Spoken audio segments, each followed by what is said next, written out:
welcome back to Full Count Baseball Podcast. I'm your host, Blaine Arsenal. We have another interesting interview this evening. We're sitting with 446 Sports and Red River Roundup, Marshall Loeffler. How's it going? Good evening, Blaine, man. Good to be with you. I know, man, you are on a roll on the diamond, so I'm glad to be in the presence of a winner. Yeah, we try. I just get right into it. Tell me a little bit about yourself, your background, and stuff like that. Well, so I've been basically working in some way, shape, or form in athletics since college. That's led me a lot of different places, a lot of different organizations, different teams, all over the state of Louisiana, really, and spent some time as an athletic director and spent some time coaching different sports at the high school level, and that just being around, how it is, just being around a high school athletic program. You're involved in more than just one thing, more than whatever you're there to coach. You've got another sport, you got other things. So I was around Coach Tommy Tharp, who was a real successful high school football coach, been in the Superdome plenty of times, coached baseball as well. He was athletic director at Darbon Woods, and we were talking about just what we're going to be doing on Friday nights. I was coaching basketball and baseball up there, and he said, "All right, so what's your plan for Friday nights for football game day?" And I was like, "Well, do you have a public address?" I'd done a little bit of that before as an AD. And he's like, "No, well, we have that filled, but we're looking to start a radio broadcast. So you want the job?" I said, "Sure, dude, you're hired." That was kind of part of him growing the athletic program and just kind of legitimizing a lot of what they were trying to do with football. And so they gave us a couple headsets and let us get on FM radio and call football games on the air, and had so much fun doing that. And as every season that's kind of came and gone since then has led to some new opportunity to call a different game. We got to go to the Superdome, call a state championship game with Haynesville, get to do the Bayou Jam, that kind of kicks off the football season at ULM every year, and got to go to some really cool stadiums. And that is kind of, being able to do radios kind of as moving towards 2026, being able to stream and being able to get your voice and the work that you do covering sports on the air, on the internet, there's opportunities to do that. So coaching brought me back to Alexandria, where I'm from. And once I got out of coaching and wanted to kind of continue doing media and continue to call games on the radio, got in touch with Doug Gann at 446 Sports, and just kind of shared ideas and the different things that we'd been doing in the past few years covering high school sports, and have spent the past, basically, school year season working with 446 Sports to cover sports, in Cenla and north of Cenla, south of Cenla, basically wherever the game takes us. So that's what we've been working on these days. But it's been a few years, in this kind of newer era of sports media, and particularly just really enjoy being around the LHSAA and all the stories, all the communities, and all the the interest around the games each week. Mm-hmm. I see a lot of tech hat on. That's where you went to school. Yep. Did you major in like broadcast and stuff like that? So I was up there in the business school as an undergrad, and was going out for the track to outdoor track team my freshman year. Was battling with a few other guys that were trying to walk on to the team, and that kind of being around the athletic program there. Once I realized that, okay, look, I'm not quite as fast to be a scholarship guy here. I just started talking to coaches and talking to people around the athletic department of how else can I be involved, and from there, I got introduced to some different, just undergrad internship programs, just filing papers, helping do whatever an undergrad student would do. I would just volunteer a few hours a week. That led to an opportunity to get a master's in sports administration, basically get an MBA from Louisiana Tech with a sports administration, attachment to it. And work in the athletic department while I was getting my master's degree. So that gave me a start there as far as just sports administration, just understanding how athletics takes place beyond the whistle, beyond the referee portion, beyond the stuff you see right on game day.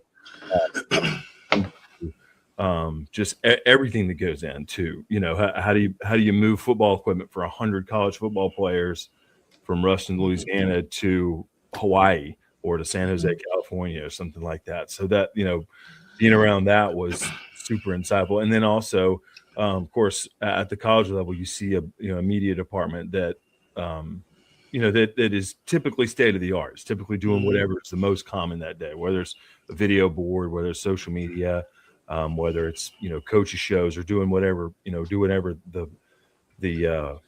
order of the day is. So being around the broadcasters there and kind of seeing what good looked like at the Division I level, always looking across and saying, man, I would love to do what they do. They look like they're having all the fun. So being able to get involved with that with high school has been exciting, because seeing it at the college level, seeing just how passionate people are about that. It's the same in high school. Just it looks and feels a little different, but the passion is there. So yeah, just being around Louisiana Tech's athletic program at first kind of gave me that look into broadcasting and said, gosh, that would be so much fun to do. Yeah.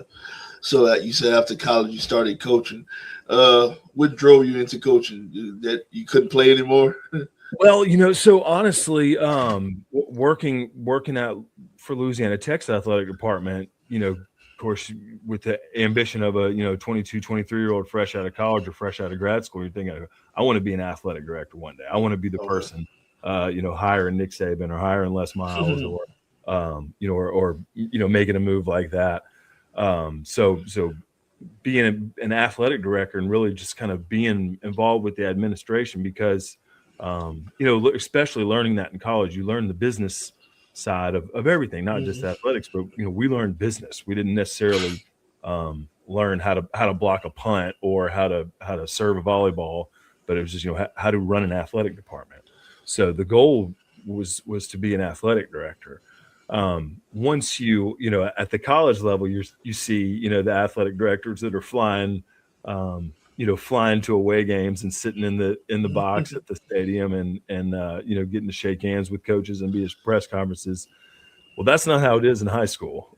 When you're an athletic director in high school, they're not asking you, what size suit you wear. They're asking you, can you drive a bus, or can you take ankles? Can you do laundry? So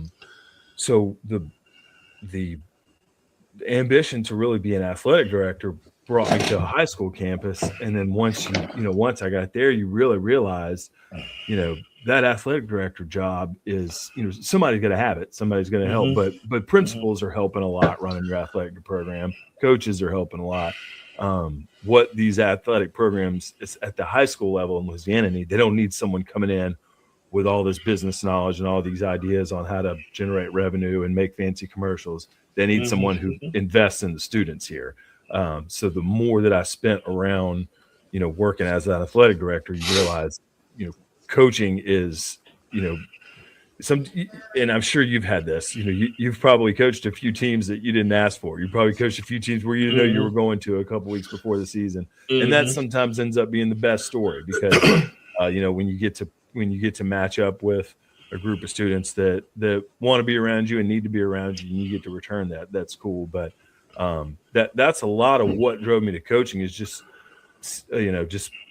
wanting to be an athletic director and wanting to be involved as much as I can. I really enjoyed being an assistant coach in sports for a long time. We got a lot of enjoyment out of that and fulfillment out of that, of being part of a team, supporting a head coach, working with maybe the younger players on a program, junior varsity, things like that, just providing support, providing a different view on things. Getting pushed to head coaching, as sometimes that happens. And that was fun too, to spend years doing that and really getting to practice and see what kind of leader you are, see what kind of director you are, see what kind of, motivator you are, an example that you can set. But I, being an assistant coach for years was a ton of fun. And I was, had a ton of contentment just being part of the team in that regard, being on the bench and helping out there. like I said, yeah, head coaching was a ton of fun, incredibly rewarding, and you really, really get to test yourself and make a lot out of yourself from that head coach spot. But yeah, so really wanting to be in that AD spot drove me towards coaching a lot, and then whether it was assistant coaching or coaching, that those were each little step, each chapter was a fun one. Yeah, especially as an assistant coach, you have way less phone calls to make and take when you're a head coach or AD.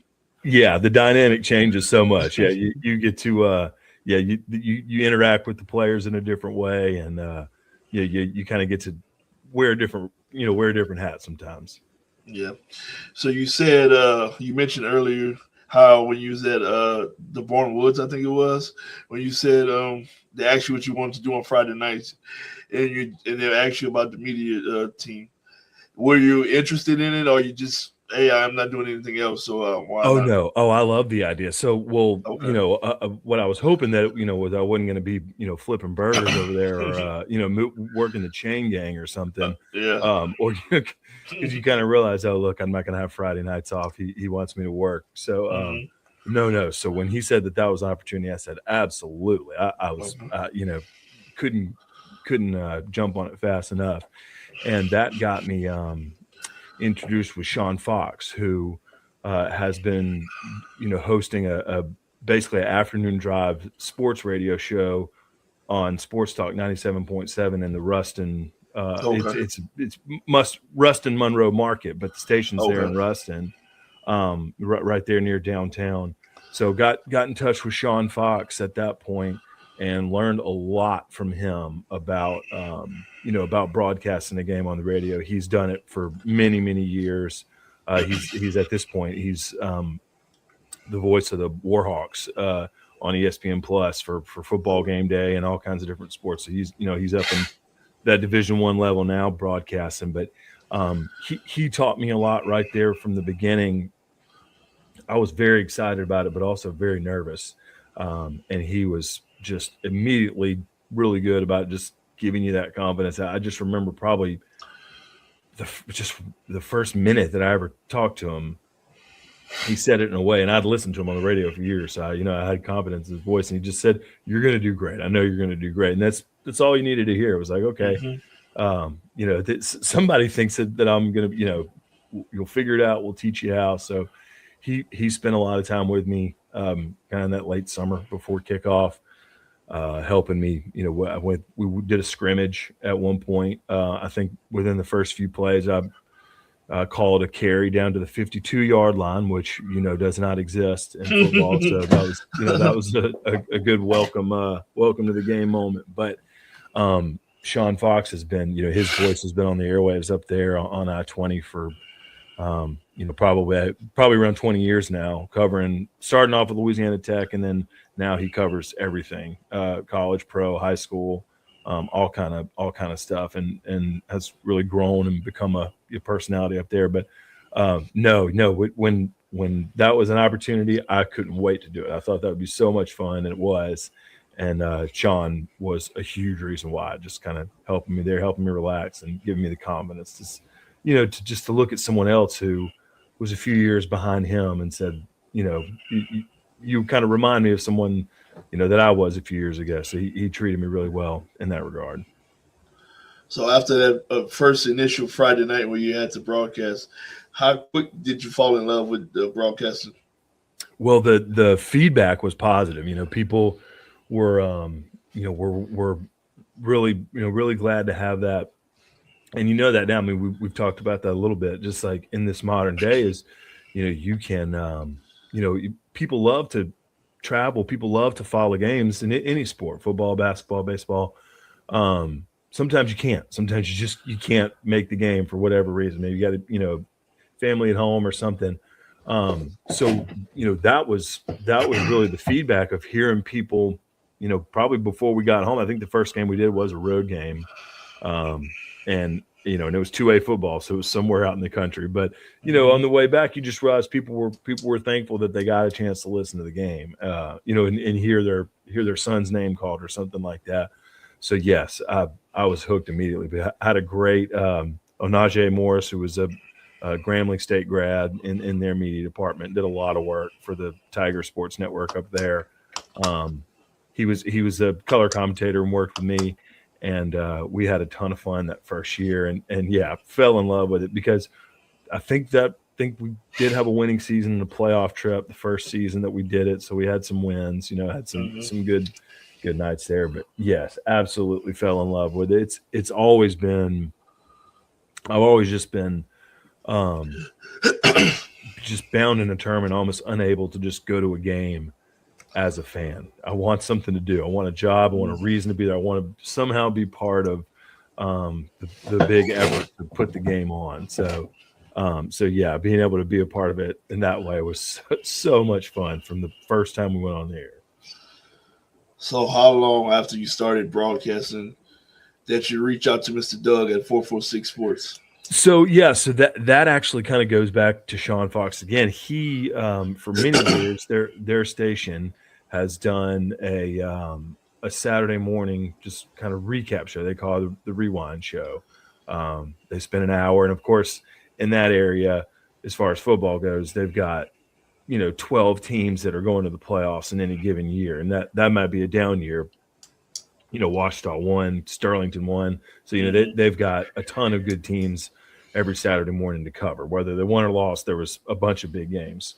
So, being around that show for a long time and listening to Mark Kramer and Jamie Foxx, and now it's Sean and David Robinson that are doing it. Just listen to it every Saturday to catch up on what happened the night before while we were covering another game. And when we were back in Alexandria and I knew that I wasn't going to be coaching that fall at all, was still going to be doing Friday nights or Thursday nights on the radio, but thought, well, I don't, to my knowledge, I don't know if Sinlaw has anything like that, any recap show. So I'd been kind of looking around for options on the radio and didn't find anything, and had known about 446 Sports just from watching different games that they'd done in the past, kind of being aware of them. Looked him up and said, hey, I'm in town and wanted to maybe kind of mimic something that one of my mentors, Sean Fox, does in Monroe. And haven't really found an opportunity to do it on FM radio, but is there anything, any option there? Of course, he was, he's a pretty creative type. So he was, immediately met that with other ideas and kind of helped put me in touch with other people around the state that could help us build a little bit to where pretty soon it grew beyond just the Central Louisiana show, which was fine with me because there was always fun games to talk about and always super talented, super interesting people that wanted to talk on Saturday mornings this past season, and the brand that he's kind of grown with 446 Sports kind of brought a lot of people's interest into taking part of it. And so that was just kind of being back in Alexandria and connecting with somebody else who's like doing a lot of these grassroots, high school sports coverage. So, just kind of started collaborating. Yeah. I don't know how long 446 Sports been around, but I just recently followed them like last year sometime. And I follow them now, and they do a lot of good work in the Sinlaw area. They get a lot of exposure to all the schools that's in the area, and that's a good thing. Yeah, and there have been some great runs last school year with Ash going to the state title in football and Menard going and winning the state title in softball. That 446 has been able to go, have some just really legendary runs to state championships. So that's been super helpful, and just the way that that they've been able to stay at it for several years and build to where, if you watch some of their football productions, doing Ash and Menard and Turlings Catholic and some other schools this past year, it's pretty impressive production. As you grow and get better, and are around people that are good at doing it, you kind of can see how where we are in 2026, and the interest for the most part is there. You're not going to have as many people watching a high school football game as you are the Super Bowl. I don't think anyone thinks that, but but the interest is there, and the interest, that fire burns hot. So people want to talk about the kids in their community and the games that they're playing a lot, and the interest is there, and we're happy to shovel coal in the fire. So tell me about the inception of Red River Roundup. How did you come up with that idea? Yeah, so that was basically, let's just kind of round up everything that happened in the in the central Louisiana area. So of course the show did kind of spend this past year growing beyond to several different area codes, but that was just it. The Alexandria and Pineville, they're separated by the Red River, so people from this area go over that river every single day. Many days before the sun comes up. So that it's just a beautiful part of the area where I'm from, and that river in particular defines a lot of people in the area. So including the name right there just kind of seemed natural, so yeah, just that was kind of the idea is there is just there's a very clear identity in the concept of Sinlaw. The people from Central Louisiana, we all very much understand, our part of the state and how we fit in, and so there's definitely a collective feeling. It definitely applies to sports. You look at the way the districts are set up. The athletic districts are set up. The rivalries here, right in this region, are perfect to kind of to kind of look at as one whole area and one whole community to cover athletically. So tell me about as far as baseball, how's the teams in the Sinlaw area doing so far now that 2 weeks is done in the high school season?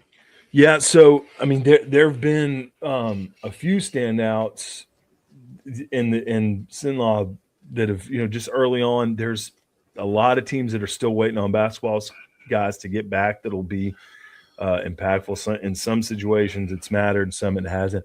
Ash is undefeated, and I've gotten to watch a few of their games and watch a few of their starting pitchers.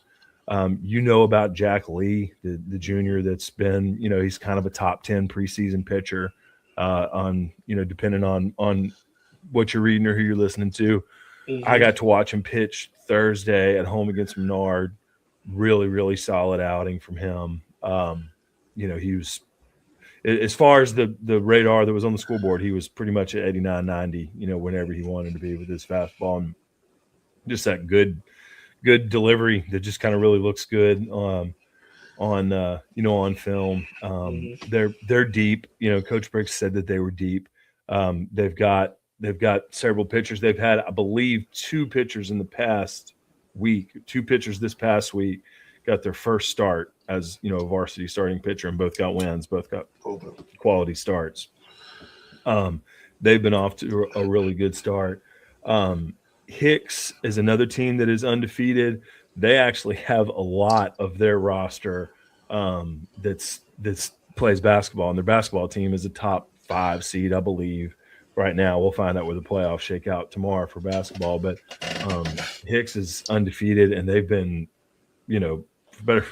for lack of a better word, they've been destroying some teams. So, of course, I think they won state 2 or 3 years ago. And they've got a few, they've got a few state titles, and they've got just a super consistent, sustained program over there in Vernon Parish. Grace is undefeated. We talked about that. You and I talked about that with Jordan and Mike last week. They had their tournament over the weekend, and I think won 3 games out of there. I know they've got Como coming up this week, so that'll be tomorrow. Yeah, so that'll be win or loss. That'll be some good, good PowerPoint challenge for them. Yeah. Gina I think got off the 4-0 start. We talked about that last week. They were part of the All-Tech this weekend. They had, I think they beat Darwin Woods. It's like a football game, like 17-16 or something like that. Oh, wow. And Darwin Woods has some very, very good, first-team all-district players, kind of all-region type players on their roster. So I think Gina's like 5-3, something like that. They have a first year head coach, and they've kind of found their way with a few things early. I mentioned Buckeye. Buckeye also they've got a good basketball team. They've got a good basketball seed. They've got a lot of those guys that are basketball, baseball, but I think they got off to maybe a 4 or 5-0 start. And they've been, so they've maybe got 2 losses or something like that. They've gotten off to a good start. That's not surprising. And then Tioga swept Pineville. They had a 3-game weekend series, and Tioga swept Pineville. I think Tioga's something like 7-1 or 8-1. And they've been off to a really good start. I've seen some of these teams in person. Some I have not.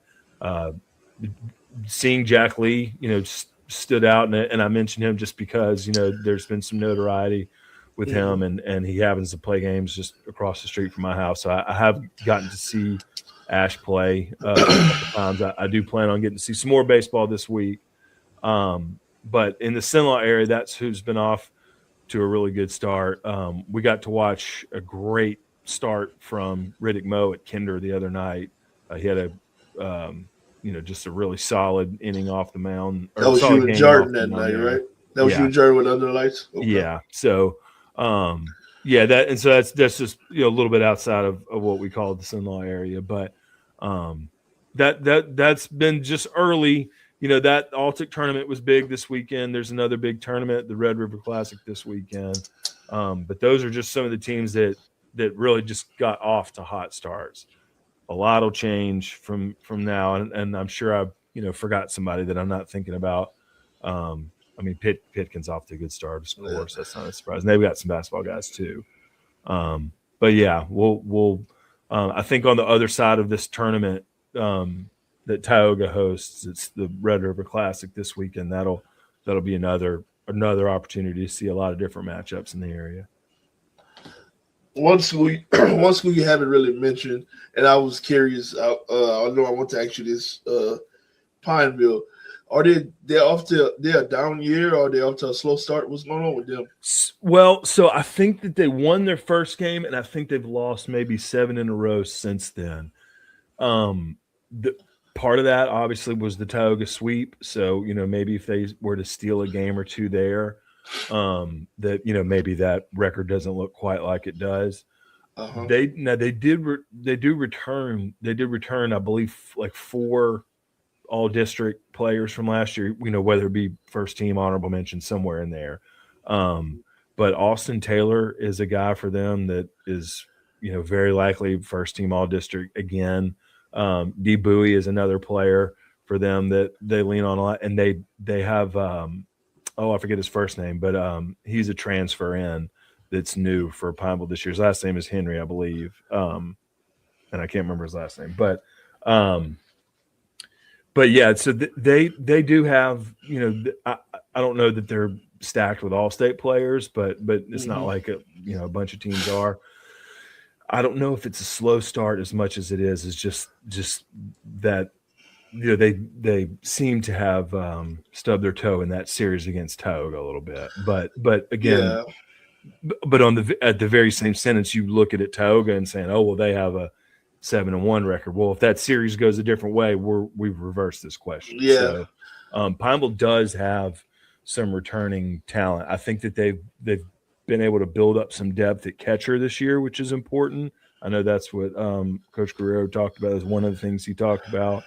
And he's really confident in Bowie and Taylor at the top, at the heart of that lineup to kind of lead that team. So I think that record will normalize a little bit. They just ran into a dang good Tioga Indian team. Yeah, I'm looking at their schedule right now. 3 of the 7 losses, it was blowouts, but it was competitive in most of the games that they played in. Yeah, so. And he's got several several starters on that roster that'll be all district type guys if they have good years. So they should be okay. Yeah. So like we said, it's still early, but who you, in your opinion, who you think would make a run in the Sinai area? I don't have any reason to believe that Pitkin's going to take a step back. I mean, this is on schedule with what J.C. Holt, went there to do. Yeah. So again, forgive me, I don't necessarily have every single roster name and statistic nailed down just yet this early in the season. But as we get to go watch more baseball in person, we'll be able to kind of have a grip on names you just think are difference makers day in and day out. But knowing what I know about what Coach Holt was, the way he was going to build that program and, build it through the middle school, build it through what some of those guys do during the summer when they play. And so, I mean, unless something crazy happens and they all get chicken pox, that team is set up to reload. Mention Ash, they're off to a good start, but they're built to last. They're pretty complete. Again, Tioga similarly, they've won a title here recently. A lot of that coaching staff is still part of, there's a lot of continuity with that program. Coach Knuckles has been I think, he was at Gina at one point, I think before Tioga. So, they've got right. Yeah. They've got a really good reputation and what type of, again, that kind of system of players that growing up playing Ward 10, that grow up to become Indians later on. Menard has a great roster. They have a really complete roster. I think that they would like to see maybe some offensive firepower increase. But pitching staff, very solid. Defense, very experienced and reliable. Got a great catcher. I think if they can build some depth at catcher, just for the same reasons that every team would want to, and then just have 1 through 8, 1 through 9, as much as they can be a threat to do something in the plate, even if it's bunt or go opposite, something like that. But Menard really does have a good roster. And I think, for Class B, I think Grace does too. I mean, they've got some difference makers overall. They've got, I believe, 3, maybe 4 starting caliber pitchers for those type of playoff games that they'll get. And Lil DeMarco is a dude. Yeah, I mean, left-hander. He can probably lift more weights than I can.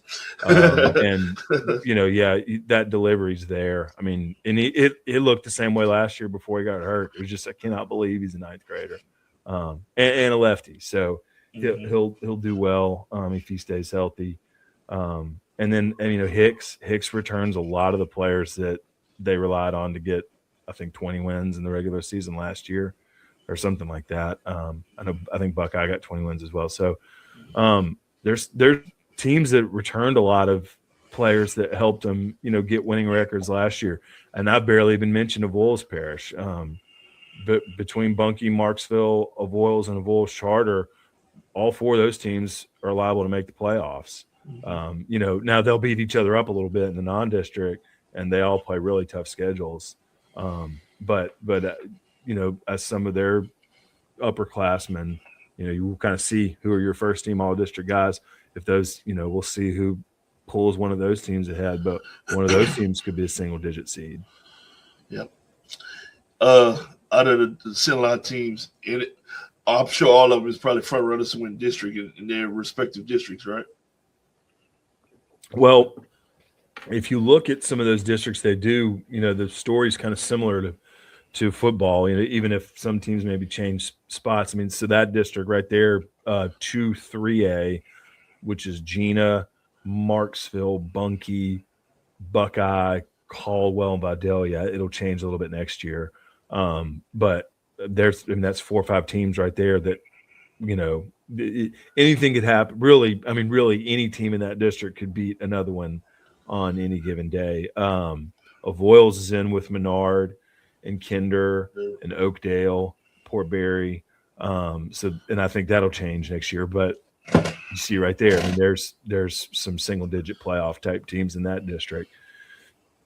Ash and Pineville, of course, are in 2-5A, which we talk about them all fall. Well, West Monroe, absolute juggernaut. I mean, what I think was it 4 in a row, the state title games or something a few years ago, or something like that. Yeah, something insane. So West Monroe's in that district with Ash and Pineville. So is Neville, who you've spoken with their coach. I mean, you know, that's a elite program. And then Washita as well, which I think Washita plays Grace at the end of this week. So that'll be a good matchup for them. So yeah, 2-5A is just, you know, similar reputation as football. And then the district that Togue is in has that's Peabody Grant, Franklin Parish, Wassman. So that'll change a lot next year. That'll look very different next year. Hicks is in that district is insane. I mean, I think that's like Pitkin, Hicks, Anacoco, maybe Oak Hill. I lose track of some of them, but I mean, like that district, like there's nowhere, there's literally not a day off. You know, when you talk about Class B, so really those district battles will be a ton of fun, kind of the similar way that they were for football, you know. And of course you're mixing in some B and C schools now to the mix, but yeah, like 2-3A any given day, 2-5A of course the same way, and then again that district over there that Hicks is in with you know, with Anacoco and Pitkin, like, yeah, good luck. Yeah, that's some tough district, but I'm still on the toughest is 3-5A. Where we in with Barb, Sam Houston, Sulphur, and all those teams. Yeah, that's a true gauntlet right there. And it's just like, you know, and it's laughable, you know, to talk, you know, just the early conversation that this year that, oh, well, you know, in whatever ranking, you know, Sam Houston is just right above Barb, you know. So on the one hand, you say, God, it looks crazy to see Barb behind Sam Houston. But then before you even finish that sentence, you say, well, I don't know what, you know, it's way too early to even say that. We just need to get ready and watch these games. Yeah. So on the flip side of that coin, any players to watch out for in the St. area? I know you mentioned a few guys, but any more that come to your mind? Yeah, I mean, Jack Lee, I just think, you know, so I mean, he's off to a good start so far. He, you know, with the starts that he's had, you know, he's, like I said, he's had some preseason hype, so it is natural, you know, to kind of give him a little bit of added attention. But you know, I'll mention his name just because he has pitched well when I've watched him in person. So I'm not just buying the hype. I did see him go out there and play really well. I know that you know, Wisby for Pitkin, you know, is a big part of, and I know in the past he's played basketball. I assume that he's played again, that he'll play again this year. Hicks, their catcher is Kane Hagan. If you know that last name, that's associated with some success behind the plate over in that area.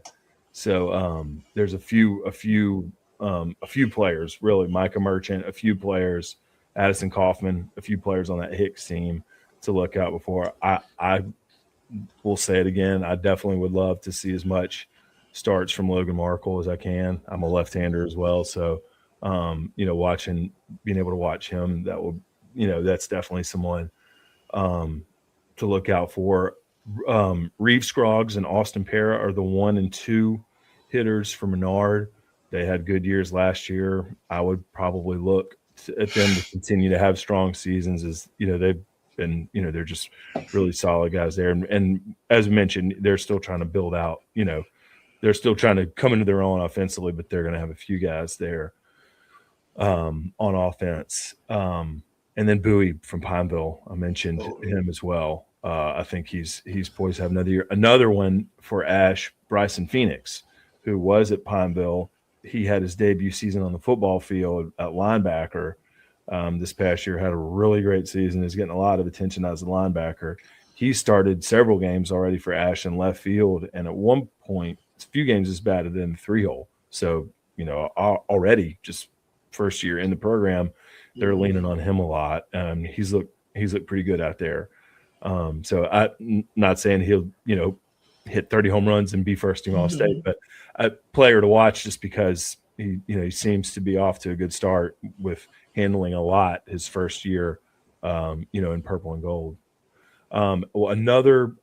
Two other seniors for Bunkie, Kane Milligan and Dominic Palermo. Two guys that I think are definitely poised for good individual seasons. Hopefully they can, they can pace Bunkie to a winning season and a run there. But I'm really excited. Those two guys were just good leaders and overall just studs for their football team this year. Just had a really successful run. So Milligan and Palermo for Bunkie, I would like to see them just continue to be the big man on campus for the baseball season as well. Now with going into week 3, any upcoming games you would like to see? What matchups that you're interested in looking at? So Ash goes to Gina on Tuesday. I'm not sure if I'll be able to make that game, but if I can, I would love to sneak up there and just watch that matchup just because both teams are off to a good start. First year head coach for Gina, Joe Hammett. It's early, so they're in that mode, but they've got some good wins. They've had some good offense. And I just, that'd be a good midweek matchup for Ash and Gina. The Red River Classic is this weekend. I have not seen a complete schedule, but I know Jesuit is coming to town. I know Central Baton Rouge is coming to town. Wow. I know a couple years ago I watched Pineville and Menard at this tournament. So it's kind of like the Altic. It's around. You'll see it on the LHSA as Tioga's tournament, but it'll be the Ash, it'll be Menard. It'll be all over town. So that's going to be, a really good tournament. And I think the weather's looking okay so far. So that should be a really good tournament this weekend. If Grace does, they've got Como and Ouachita. So, those will be some PowerPoint games for them. And I think Menard and Tioga play this week. I think that they have a regular season game on Tuesday, maybe. I forget where that one's at, but that's a heck of a Tuesday matchup, Menard and Tioga. So outside the Sinline area, any games you interested in? Well, as far as outside, if Jesuit is coming into town, that is my outside of the area interest coming in. That I definitely want to keep an eye on. I believe that there's a few teams from the area that are going down to, to tournaments kind of out of the area. I know the Nish tournament is this weekend. Erath has some really big games coming up this weekend. I think they play. They may have a tournament, but they've got some big home games. I got to watch them playing football. Really, really enjoyed watching a lot of their guys, their studs for football, make it happen. So I've got those names memorized. So as soon as I'm able to watch the Bobcats play baseball, I want to do that because they made a great run, lost to Sterlington last year. And that's kind of similar, two teams that get it done with football and baseball with a lot of the same guys, a lot of the same names. Outside of the Sinla area, would love to see Erath as soon as I can. Yeah, I helped Jordan with streaming their playoff run last year, and that community is electric. They have so much support. Is unreal. It's like everybody dropped what they did in this the town of Erath and went straight to the ballpark. It's something about that, like that 2A, 3A. That's just like so many situations. That's like right at the perfect spot for a community, for a school. It's just like the perfect like Friday Night Light type town, and Erath is a great example of that. Yeah, yeah. So when is the next time we'll catch you on air for a game? Well, so I've been, I'll be with 446 Sports all throughout baseball season. Kind of being involved wherever I can. They typically cover Menard throughout the season and cover Ash as well. So I'll be, helping out with those broadcasts whenever I'm needed, and just try to be involved with those programs as well. Just because if nothing else, they've got great teams this year. I've been able to work with Jordan Taylor under the lights a couple times so far for baseball season. Kind of got to spend some time hanging out with them during the football season as well. Anytime I can hang out with the UTL crew, I love doing that. So hopefully get to maybe share the headset with UTL a few more times this season and cover some baseball games. And I'm always, hunting around, if we can get homework and supper and everything squared away. I'm usually looking and seeing where's the game I can go to, and we got time will change here in a couple weeks, so we'll get some daylight back after work. Oh man, before I let you go, any last words? Well, look, I appreciate you having me on, and discussing the season, and you and guys like you around the state that do stuff like this. It's so cool because it just gives us a chance to to do things like this that we want to do, and it's a fun, it's just a fun thing to get excited about throughout the season. And then just, one thing I've noticed talking to coaches previewing the season, and this, as a coach, is that you just get a sense you're talking to coaches and you're asking, who are your best players, or what are you going to do to win, or how are you better than last year, or what's your strategy to beat this team, beat that team, and you hear it once, you hear it again, you hear it, a half dozen times, and you just start to realize like how much of the focus from these coaches, and probably to the players as well, it's not necessarily about winning state championship every single day in and day out. Now, obviously, do you want that? Of course. Should you try that hard? Probably.